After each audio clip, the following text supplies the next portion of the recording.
just as strong as it was on the first day. Hey everyone, so it's just me this time. While Shweta and I have enjoyed sharing on the triumphs and the lessons and the challenges of our relationship thus far, we want to make sure that everyone who is watching these videos understands where exactly we've come from in our own personal walks with Jesus. We know we don't want to sugarcoat this message and make it seem like we woke up one day and had everything surrendered and turned over to God, because it was definitely not like that. So these next two videos are actually going to be our individual personal testimonies so that we can become even more transparent with you all in our relationship. Just as a disclaimer, this message is not going to be pretty. It's definitely going to be something that might even make you surprised or might even make you cringe to hear. But we're praying that this is something that will reassure you that Christ really will come meet you wherever you are, whatever you've been going through. Christ really will come to you at that point in your life. So we're praying that this blesses you, and we hope you enjoy. Thank you. So I'll start off by telling a story actually about a conversation that I had with a good friend of mine a couple of weeks ago. So I was having lunch with a friend, and she asked me, she said, "So when did you become all religious?" I was kind of baffled by the question a little bit and kind of thrown aback, and I guess that she had seen the videos on Facebook, and she had seen the change in my demeanor, and she was genuinely curious about when this whole timing of my Christianity had come about. And while I was able to put together some words that sounded like an answer, I was really emotionally paralyzed by the question, and I'll tell you why. Having been raised in the church and baptized at a tender age of 12 and singing in the church choir as young as I can remember, I thought that my Christianity had always been something that was a part of me. It kind of was surprising to me that someone would even think to question, what was the timing of my Christianity, because everything that I was doing in church since as young as I can remember always spoke to me being a Christian, me being the good old Christian boy. And so it was at that precise moment that I realized that my friend's question spoke more about the lifestyle that I had been living than about how much she actually knew me. I grew up in a school system where a lot of my friends knew me as the goody two-shoes. I came to school on time, I did my homework, I didn't fight.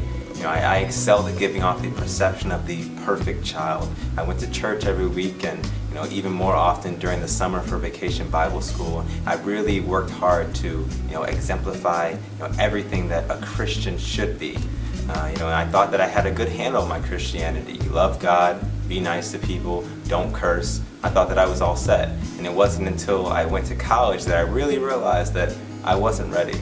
I went to college saying, I'm not going to have sex, I'm not going to do drugs, I'm not going to drink.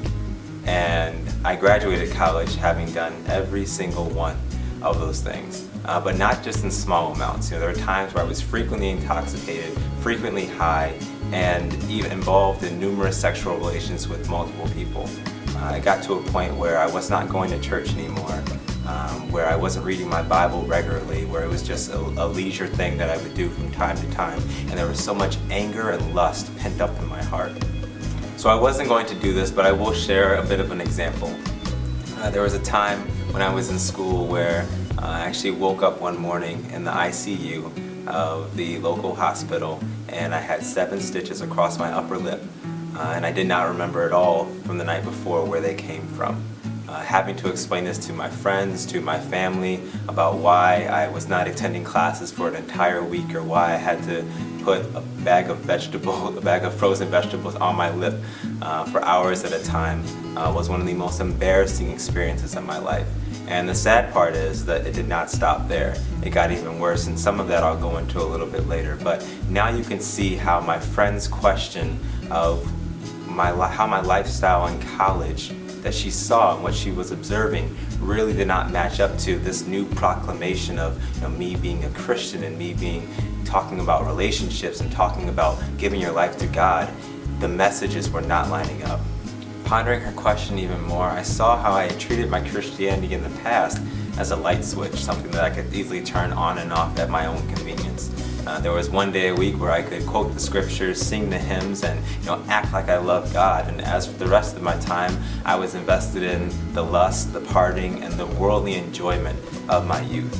So yes, I thought it was fun at the time, but it was invalidating every ounce of the love that I said I had for God. Scripture tells us that man cannot serve 2 masters, but I was sure doing my very best to prove that that was incorrect. I was guilty. I was cheating on God, who I only went to when things weren't right with the world. I defined what it meant to be a lukewarm Christian with one foot in the Word and one foot in the world. But that wouldn't suffice. God wanted my all, and not to just be my backup. There came a point in my life where I was cheating on my girlfriend at the time, lying about my drinking problem, and continually pouring harmful substance after harmful substance into my body.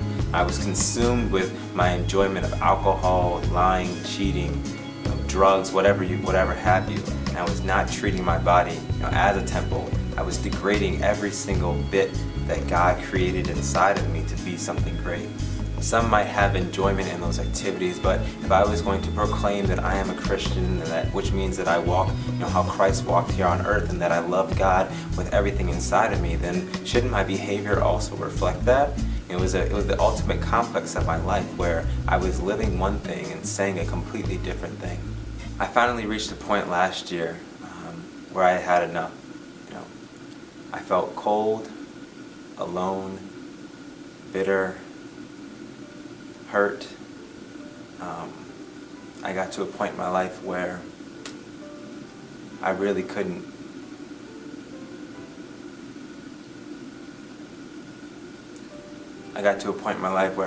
look myself in the mirror and accept who that person was. I didn't love myself. I wasn't living the life that I felt that Christ had called me to live. And it was at that moment that I really felt God start to work on me. My addiction to pornography ended. My drinking stopped. My drug use came to a screeching halt. And everything inside of me, all the bad things, slowly started being stripped away. I cherish God for that moment in my life, for bringing me to a point where I had enough, where I was done with sin. I was done being drowned in my iniquities and my insecurities. And Christ finally brought me to this point in my life where I could no longer look in the mirror and see myself, but I would see Him living inside of me.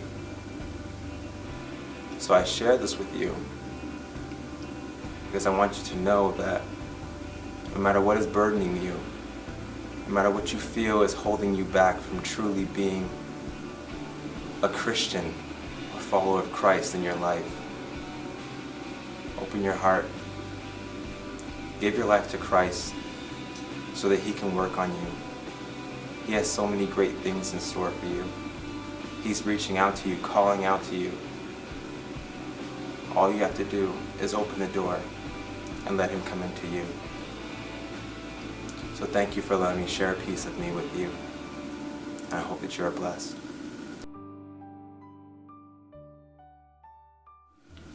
I was so moved by the Spirit there that I forgot to sort of add in where that leads us to today. I'm at a point in my life where I'm working to surrender everything to God every single day. It is a process, it is a struggle, but I'm praying and I'm working through it.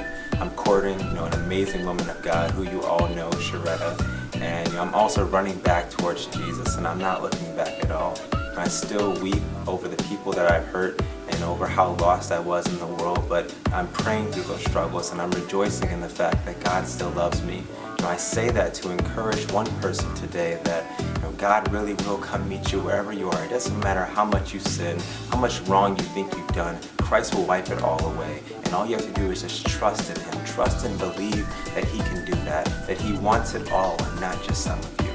I really challenge each and every one of you watching this video to ask yourself, look at yourself in the mirror and ask yourself, do people see me or do people see God when they look at my life? It could very well be a question that changes your life. Thank you.